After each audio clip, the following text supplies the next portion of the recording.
at supply, which is chapter 1.2.2 in the Edexcel A-Level Business Spec, and this is following on from the previous video, which was demand. And so in this video we will be covering factors leading to a change in supply, and also I will show you how to draw and interpret the supply curve. So first of all, what is supply? Supply is the amount of goods that producers are willing and able to provide at a given price in a period of time. So those producers could be providing their goods for wholesalers or retailers, or even the customers if it's direct distribution. So that's a nice link to distribution there, which is another topic. And notice how this definition focuses on producers because we are talking about supply. But demand has a very similar definition to this one, but it focuses on the consumers. So just remember that supply is to do with producers and demand is always to do with the consumers. So like in the last video, I showed you how to draw the demand curve. I'm now going to show you how to draw the supply curve. So it's in the same format as the demand curve. So we always start with our two axes and we put price on the y-axis and quantity on the x-axis, and it always goes price to quantity, never the other way round. So the supply curve actually goes in the opposite direction to the demand curve. So in order to remember which way the supply curve goes, you can remember the saying supply to the sky. And what I mean by this is that we start low and we go high to the sky, and we label that curve S. So the supply curve shows that as we increase the price of a product, businesses expand supply to the market. But why is this? Well, the objective of supply is to make a profit. And if you increase the price of your product, this is going to lead to an increase in your profit margins, which will in turn lead to an increase in profits. So producers will respond to this profit motive as they are able to make more profit when the price of a product increases. So how does the supply curve actually show that as price increases, the supply increases? Well, if I was to draw a plot on the line here and I draw across to both of my axes, I've got price at this point and quantity at this point here, label it P1 and Q1. But if I move up the supply curve to this point and I draw across, we can now see that as the price of the product has moved from P1 to P2, the quantity supplied has moved from Q1 to Q2. It has moved to the right, which means it has increased. So this shows that as the price of the product increases, the quantity supplied will also increase. And for the supply curve, we must remember the golden rule. And the golden rule states that movement along the supply curve is only caused by a change in price. All other factors remain constant. So those factors are the ones that I will talk about towards the end of this video.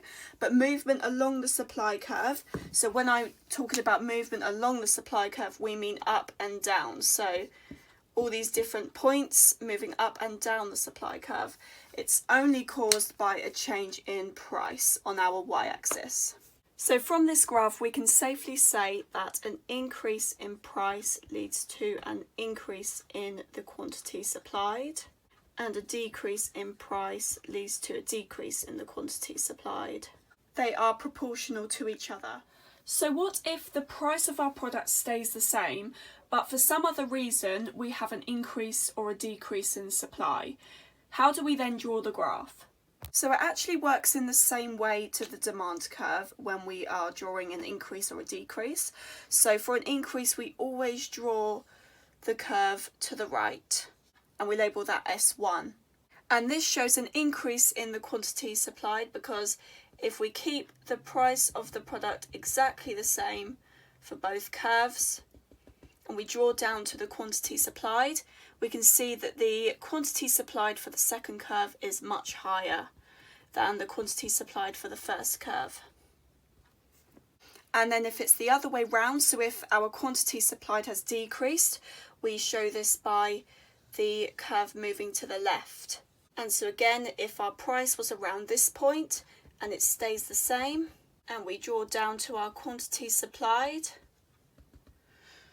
we can see that the quantity supplied for the first curve is much higher than the quantity supplied for the second curve at the same price level. So other than the price of a product, anything that affects the costs to make that product affects the amount supplied. Okay, so the formula for profit is total revenue minus total costs. So you can see that if we increase the costs, this is going to decrease the profit, which will in turn lead to a decrease in supply. And the other way round would be if costs were to decrease, this would lead to an increase in profit. And so the producers would respond to this profit motive by increasing their supply to the market. So now we are going to look at the factors that affect costs, which can lead to a change in supply, so an increase or decrease in supply. So the first factor is costs of production. So this could be your raw materials or labour or other types of costs. If the cost of production will increase, this could lead to a decrease in supply because profit will decrease, and if there is a decrease in the cost of production, this will lead to an increase in supply because profit will increase. The second factor is introduction of new technology. So for example, new machinery. This will lead to an increase in efficiency for the business, which could in turn lead to a decrease in the average unit cost for that business. Both direct and indirect taxes can lead to a change in cost. So if taxes increase, this could lead to an increase in costs for the business, which will lead to a decrease in supply. An example of a direct tax would be corporation tax, which is paid out of a business's profits. And an example of an indirect tax would be VAT, or value added tax.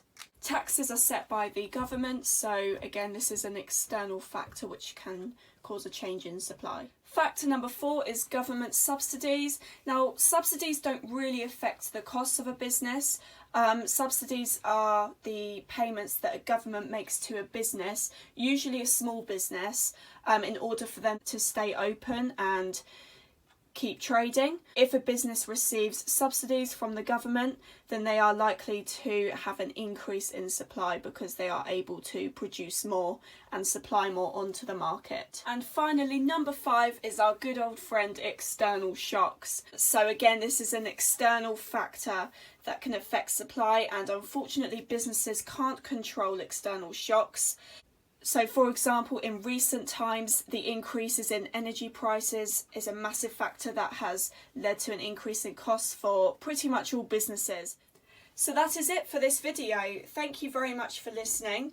So now hopefully you know A, how to draw and interpret the supply curve, and B, factors leading to a change in supply. Thank you for watching.